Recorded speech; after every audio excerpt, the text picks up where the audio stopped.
નમસ્કાર વિદ્યાર્થી મિત્રો, આજે આપણે 11મા ધોરણના આંકડાશાસ્ત્રમાં ચેપ્ટર નંબર 4 પ્રસારમાન શરૂ કરવા જઈ રહ્યા છીએ.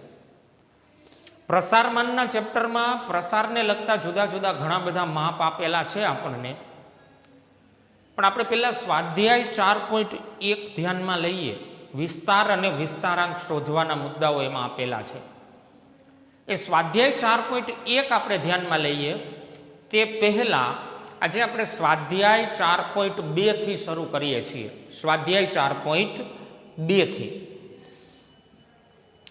હવે વિદ્યાર્થી મિત્રો, મેં તમને અગાઉ કીધું કે આપણે જે ત્રીજું ચેપ્ટર ધ્યાનમાં લીધું છે, મધ્યવર્તી સ્થિતિના માપ, એ મધ્યવર્તી સ્થિતિના માપમાં જે મુદ્દાઓનો અભ્યાસ આપણે કરેલો છે એ મુદ્દાઓ આપણને ચોથા ચેપ્ટરમાં અને 5મા ચેપ્ટરમાં ક્યાંય ને ક્યાંય ઉપયોગમાં લેવાના છે. તો અત્યારે આપણે સ્વાધ્યાય 4.2 આપણને જે આપેલું છે આપણી ટેક્સ્ટબુકમાં, એ સ્વાધ્યાય 4.2માં ચતુર્થક વિચલન અને ચતુર્થક વિચલનાંક શોધવાના મુદ્દાઓ આપેલા છે. એટલે આપણે બે વિગતો મેળવવાની થશે દાખલામાં, ચતુર્થક વિચલન અને ચતુર્થક વિચલનાંક. તો સૌથી પહેલા સમજીએ ચતુર્થક વિચલન. ચતુર્થક વિચલનને વિદ્યાર્થી મિત્રો સંકેતમાં QD વડે દર્શાવવામાં આવે છે. ચતુર્થક વિચલનને સંકેતમાં કેના વડે દર્શાવવામાં આવે છે? QD વડે. એનું સૂત્ર છે ચતુર્થક વિચલન એટલે કે QD બરાબર Q3 માઇનસ Q1 ના છેદમાં 2. Q3 માઇનસ Q1 ના છેદમાં 2. તો હવે જુઓ જોઈએ, Q3 એટલે ત્રીજો ચતુર્થક.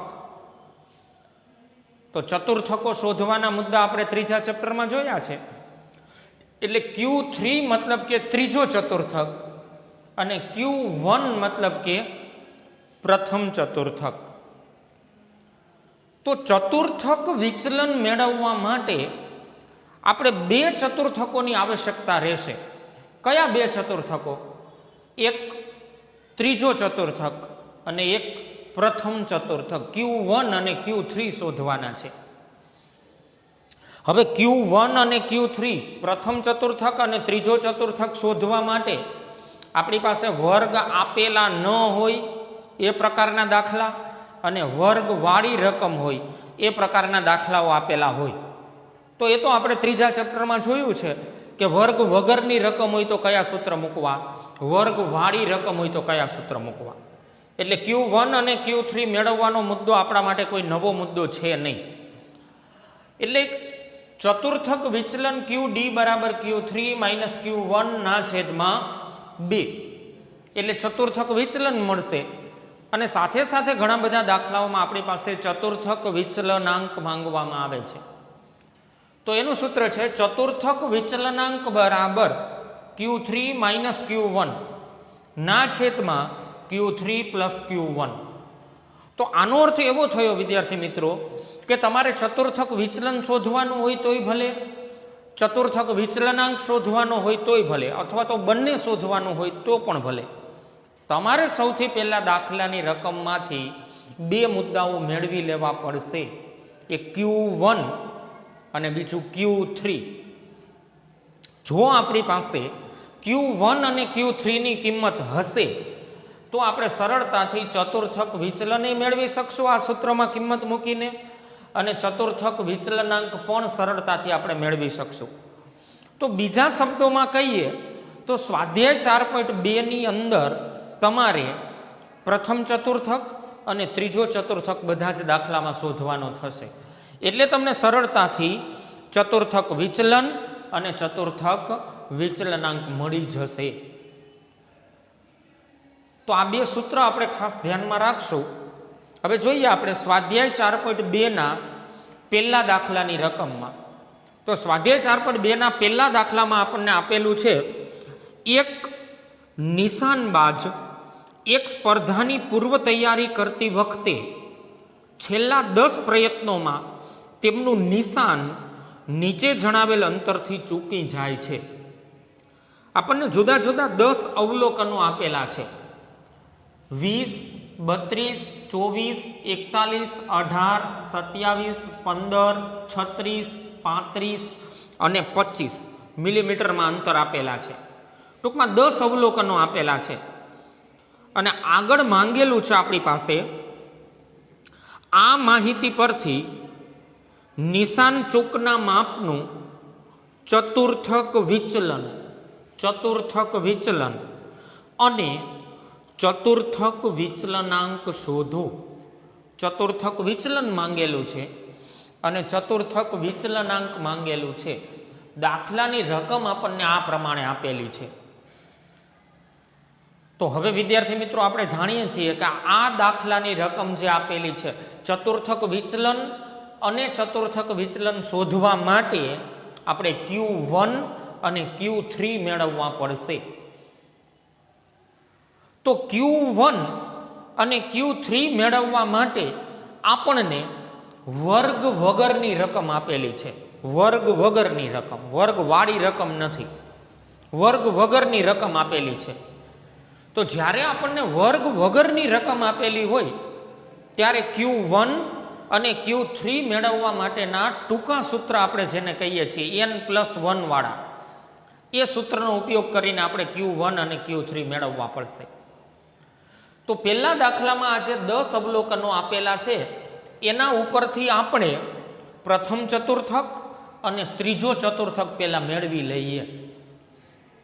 હવે વિદ્યાર્થી મિત્રો, અગાઉ આપણે સમજેલા છીએ કે જ્યારે મધ્યસ્થ ચતુર્થક, દશાંશક અને શતાંશક શોધવાનો પ્રશ્ન આવે ત્યારે આપણે જે અવલોકનો આપેલા હોય એ અવલોકનોને ચઢતા ક્રમમાં ગોઠવવા પડે છે. તો આપણે પણ આ દાખલો ગણીને Q1 અને Q3 મેળવીએ તે પહેલા આ આપેલા અવલોકનોને ચઢતા ક્રમમાં ગોઠવવા પડશે. તો દાખલો ગણવાની શરૂઆત કરીએ આપણે. તો આપણું સૌથી પહેલું કામ, આપેલ અવલોકનોને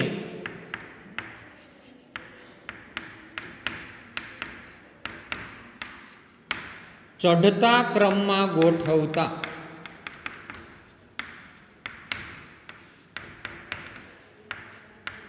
ચાલો, ચઢતા ક્રમમાં ગોઠવવા માટે સૌથી નાનું અવલોકન, ત્યાર પછી મોટી કિંમત, ત્યાર પછી મોટી કિંમત, એ પ્રમાણે ગોઠવીએ. તો સૌથી પહેલા આવશે, સૌથી નાનું અવલોકન છે આમાં 15. એટલે સૌથી પહેલા ચઢતા ક્રમમાં ગોઠવવા માટે દર્શાવીએ 15. ત્યાર પછી છે 18. ત્યાર પછી આવશે 20.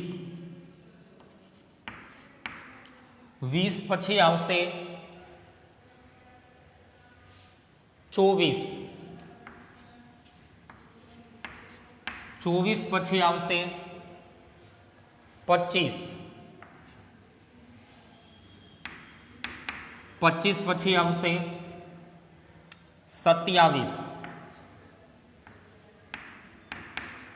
27 પછી આવશે 32. 32 પછી 35. 35 પછી 36. 36 પછી 41. તો આપણું સૌથી પહેલું કામ, જે અવલોકનો આપણને આપેલા હતા એ તમામે તમામ અવલોકનોને આપણે ચઢતા ક્રમમાં ગોઠવી દીધા છે. હવે વિદ્યાર્થી મિત્રો, અવલોકનો ચઢતા ક્રમમાં ગોઠવાઈ જાય એટલે આપણે સરળતાથી Q1 અને Q3 એટલે કે પ્રથમ ચતુર્થક અને ત્રીજો ચતુર્થક મેળવી શકીએ. તો સૌથી પહેલા પ્રથમ ચતુર્થક આપણે મેળવીએ. પ્રથમ ચતુર્થક એટલે કે Q1. વર્ગ વગરની રકમ આપેલી છે તો ટૂંકા સૂત્રનો ઉપયોગ કરશું આપણે. ચાલો, Q1 બરાબર n વત્તા 1 ભાગ્યા 4 મું અવલોકન, આ સૂત્રનો ઉપયોગ કરવામાં આવશે. Q1 બરાબર n+1/4 મૂ અવલોકન પ્રથમ ચતુર્થક મળે આપણને. ચાલો n એટલે અવલોકનોની સંખ્યા, તો 10 અવલોકનો આપેલા છે આપણને. n એટલે 10 પ્લસ 1 ભાગ્યા 4 મૂ અવલોકન. તો જોવો જોઈએ વિદ્યાર્થી મિત્રો, 11/4 મૂ અવલોકન.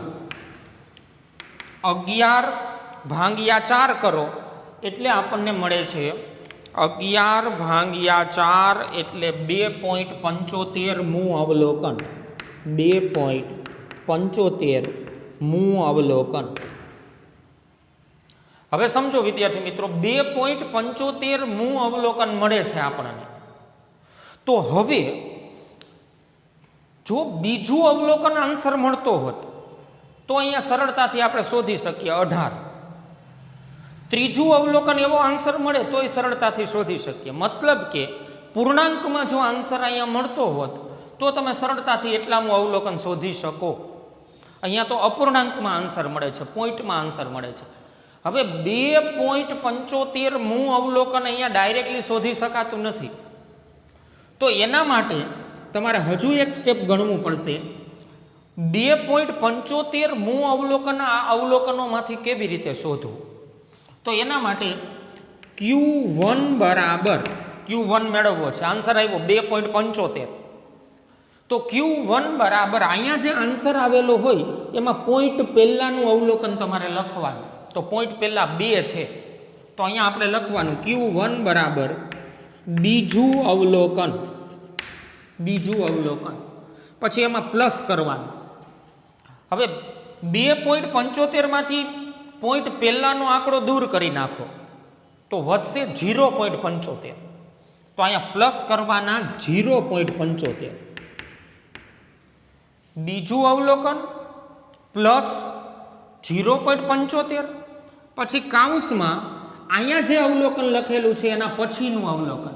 તો બીજું અવલોકન લખેલું છે તો અહીંયા લખશું ત્રીજું અવલોકન, પછી એમાંથી માઇનસ કરશું બીજું અવલોકન. આવી રીતે તમને પોઈન્ટમાં આન્સર આવતો હોય ત્યારે આવી રીતે તમારે શોધવાનું થશે. 2.75 માટે આપણે લખેલું છે બીજું અવલોકન પ્લસ 0.75 કાઉન્સમાં ત્રીજું માઇનસ બીજું અવલોકન. હવે આ સૂત્ર જે તૈયાર થઈ ગયું એમાં કિંમત મૂકી દો તો હવે સરળતાથી કિંમત મૂકી શકીએ.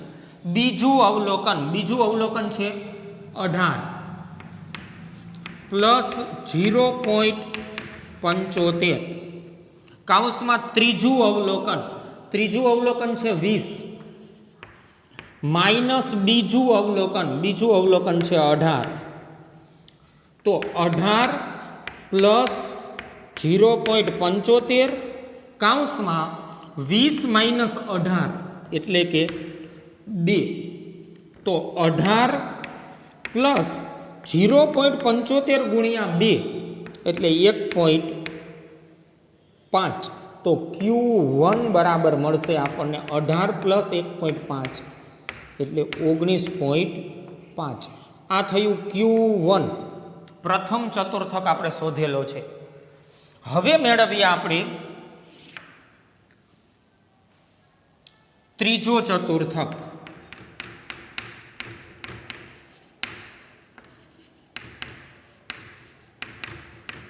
એટલે કે Q3. તો આની જેમ જ વિદ્યાર્થી મિત્રો Q3 માટેનું સૂત્ર આપણે કયું બનાવશું? Q3 બરાબર આ જ સૂત્ર મૂકવાનું છે, પણ Q3 માટે આગળ 3 વડે ગુણાકાર કરવાનો છે. તો Q3 બરાબર 3 કાઉન્સમાં n વધતા 1/4 મૂ અવલોકન. તો 3 કાઉન્સમાં 10 વધતા 1/4 મૂ અવલોકન. 3 કાઉન્સમાં 11/4 મૂ અવલોકન. 3 11/4 એટલે 2.75 મૂ અવલોકન. તો 3 ગુણ્યા 2.75, 3 ગુણ્યા 2.75 એટલે મળે છે 25 મું અવલોકન. જો વિદ્યાર્થી મિત્રો પાછો એનો એ જ પ્રશ્ન, આન્સર આવે છે પોઈન્ટમાં 8.25 મું અવલોકન. તો 8.25મું અવલોકન કઈ રીતે મળશે આપણને? Q3 બરાબર પોઈન્ટ પહેલાનું અવલોકન તો કે 8 મું અવલોકન, પછી એમાં પ્લસ કરવાના 0.25, કાઉન્સમાં અહીંયા 8મું લખેલું છે તો અહીંયા આવશે 9મું અવલોકન માઇનસ 8મું અવલોકન, 9મું માઇનસ 8મું અવલોકન. હવે સૂત્રમાં કિંમત મૂકી દો. Q3 બરાબર 8મું અવલોકન, ચડતા ક્રમમાં જે ગોઠવેલા છે એમાં 8મું અવલોકન એટલે 35 આવશે. 1 2 3 4 5 6 7 અને 8, 8મું અવલોકન છે 35. 8મું અવલોકન 35 પ્લસ 0.25 કાઉન્સમાં 9મું અવલોકન, તો 9મું અવલોકન થાય 36 માઇનસ 8મું અવલોકન થાય 35, તો 35 પ્લસ 0.25 કાઉન્સમાં 36 માઇનસ 35 એટલે કે 1, તો 35 પ્લસ 1 ગુણ્યા 0.25 એટલે 0.25, તો Q3 આપણને મળશે 35.25. આ થયું Q3, ત્રીજો ચતુર્થક. હવે વિદ્યાર્થી મિત્રો Q1 અને Q3 મળી જાય એટલે સરળતાથી આપણે ચતુર્થક વિચલને શોધી શકીએ અને ચતુર્થક વિચલનાંક પણ શોધી શકીએ. તો સૌથી પહેલા આપણે મેળવીએ ચતુર્થક વિચલન. તો સૂત્ર લખીએ.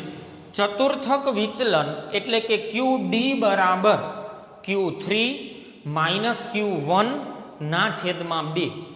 તો Q3 ની કિંમત મળે છે આપણને 35.25 માઇનસ Q1, તો Q1 ની કિંમત મળે છે આપણને 19.5 ના છેદમાં 2. તો 35.25 માઇનસ 35.25 માઇનસ 19.5 એટલે મળે છે 15.75. 15.75 ભાગ્યા 2, તો QD બરાબર 15.75 ભાગ્યા 2 એટલે 7.88. 7.88 લખો અથવા તો 875 આ પ્રમાણે આન્સર મળે છે. તો આપણે 7.88 આન્સર કહેવાય. ચતુર્થક વિચલન આપણને મળી ગયું 7.88. હવે મેળવી લઈએ ચતુર્થક વિચલનાંક. ચતુર્થક વિચલનાંક. તો વિદ્યાર્થી મિત્રો ચતુર્થક વિચલનાંકનું સૂત્ર છે ચતુર્થક વિચલનાંક બરાબર Q3 માઇનસ Q1 ના છેદમાં Q3 પ્લસ Q1. તો કિંમત મૂકી દઈએ. Q3 એટલે 35.25 માઇનસ Q1 એટલે 19.5 ના છેદમાં Q3 એટલે 35.25 પ્લસ 19.5.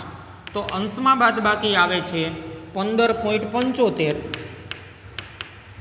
છેદમાં સરવાળો આવે છે 35.25 પ્લસ 19.5 એટલે 54.75. 54.75. તો આપણને ચતુર્થક વિચલનાંક 15.75 ભાગ્યા 54.75 એટલે આપણને મળે છે 0.29. 0.29 આપણું ચતુર્થક વિચલનાંક કહેવાય. તો આ રીતે વિદ્યાર્થી મિત્રો આ દાખલામાં આપણે ચતુર્થક વિચલન અને ચતુર્થક વિચલનાંક મેળવવાનું હતું. તો એ ચતુર્થક વિચલન અને ચતુર્થક વિચલનાંક મેળવવા માટે આપણી પાસે વર્ગ વગરની રકમ આપેલી હતી. વર્ગ વગરની રકમ એટલે માત્ર અવલોકનો આપેલા હતા. તો આપણે ટૂંકા સૂત્રની મદદથી Q1 અને Q3 શોધેલા છે. તો Q1 અને Q3 મળી જશે એટલે સરળતાથી આપણને ચતુર્થક વિચલન અને ચતુર્થક વિચલનાંક પણ મળી જશે. તો વિદ્યાર્થી મિત્રો, આશા રાખું કે આ દાખલો બધાને ક્લિયર હશે. હવે આવી જ રીતે આપણને સ્વાધ્યાય 4.2 માં જ બીજો દાખલો આપેલો છે, એ આપણે ધ્યાનમાં લઈએ.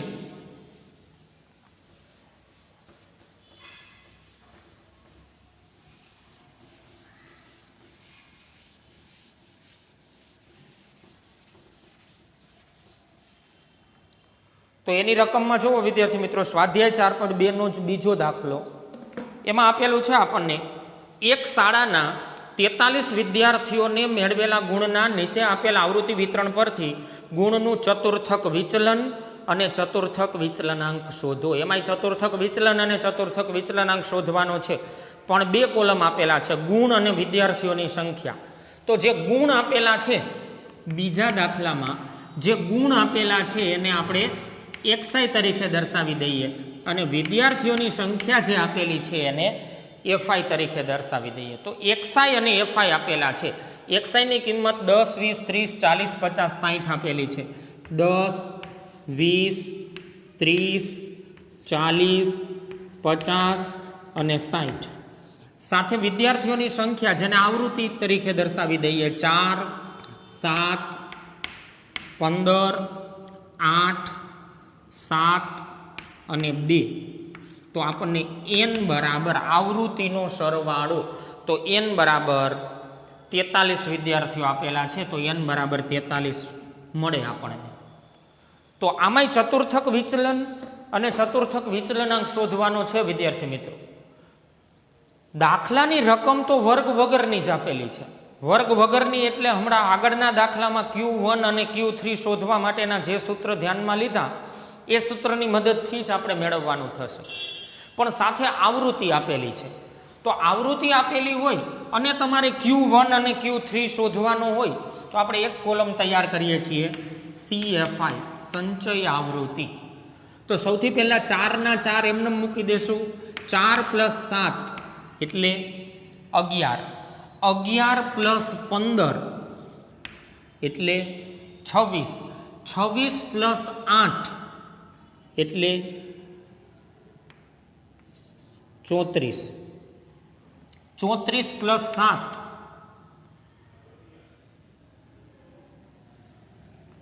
41 + 2 43. 4, 11, 26, 34, 41 અને 43. આ પ્રમાણે CFI તૈયાર થયું. હવે CFI મળી જાય એટલે તો નવા કોઈ કોલમ બનાવવાના નથી. Q1 અને Q3 સરળતાથી મળી જશે આપણને. સૌથી પહેલા Q1 એટલે કે પ્રથમ ચતુર્થક. તો Q1 નું સૂત્ર n + 1, કારણ કે વર્ગ વગરની રકમ છે, ટૂંકા સૂત્ર n + 1/4 મું અવલોકન. તો n એટલે તો 43 + 1/4 મું અવલોકન, 44/4 મું અવલોકન. તો Q1 બરાબર મળશે આપણને 44/4 એટલે કે 11 મું અવલોકન. તો Q1 સંચય આવૃત્તિમાં જોશું આપણે 11 નો સમાવેશ, એક્ઝેક્ટ 11 આપેલા છે. આપણો આન્સર બનશે 20. Q1 ની કિંમત આવશે 20. આવી જ રીતે Q3 મેળવી લઈએ. Q3 બરાબર 3(n+1/4 મું અવલોકન. તો 3, 43 + 1/4 મું અવલોકન. 3, 44/4 મું અવલોકન. તો 3 × 11 મું અવલોકન. 11 × 3 એટલે કે 33 મું અવલોકન. તો Q3 બરાબર, ચાલો 33 મું અવલોકન. પાછું સંચય આવૃત્તિમાં જોવાનું, 33 નો સમાવેશ આ 34 માં થાય છે, મતલબ કે 40 કહેવાય આપણો આન્સર Q3 બરાબર મળે છે 40. તો જુઓ વિદ્યાર્થી મિત્રો, એકદમ સરળતાથી Q1 અને Q3 આપણને મળી ગયા. તો હવે આપણે ચતુર્થક વિચલન અને ચતુર્થક વિચલનાંક મેળવી શકીએ. સૌથી પહેલા ચતુર્થક વિચલન, ચતુર્થક વિચલન QD બરાબર Q3 માઇનસ Q1 ના છેદમાં 2. Q3 40 માઇનસ Q1 20 ના છેદમાં 2. 40 માઇનસ 20 એટલે કે 20 ના છેદમાં 2. તો ચતુર્થક વિચલન QD બરાબર મળશે આપણને 10. આપણો આ એક આન્સર. અને બીજો આન્સર ચતુર્થક વિચલનાંક, ચતુર્થક વિચલનાંક. તો ચતુર્થક વિચલનાંક બરાબર Q3 minus Q1, Q3 plus Q1. Q3 એટલે કે 40 માઇનસ Q1 એટલે 20. 40 પ્લસ 20. તો અંશમાં વધે 20, છેદમાં આવે 60. તો 20 ભાંગ્યા 40 પ્લસ 20 એટલે કે 60. 20 ભાંગ્યા 60 એટલે 0.33. 1 ના છેદમાં 3, 0.33 આપણને મળશે ચતુર્થક વિચલનાંક. અને 10 મળશે આપણને ચતુર્થક વિચલન. તો વિદ્યાર્થી મિત્રો, સ્વાધ્યાય 4.2 નો પહેલો દાખલો અને બીજો દાખલો વ્યવસ્થિત સમજીને ફેરબુકમાં નોંધી લેજો. સ્વાધ્યાય 4માં ચતુર્થક વિચલન અને ચતુર્થક વિચલનાંક શોધવા માટેના આ બંને દાખલા જેવા જો કોઈ દાખલાઓ તમને જોવા મળે તો એ તમારા હોમવર્કમાં પણ સાથે સાથે ગણી લેવાના છે. તો આવતા વિડીયો લેક્ચરમાં નવા મુદ્દાની સાથે, નવા દાખલાની સાથે ફરીથી મળશું.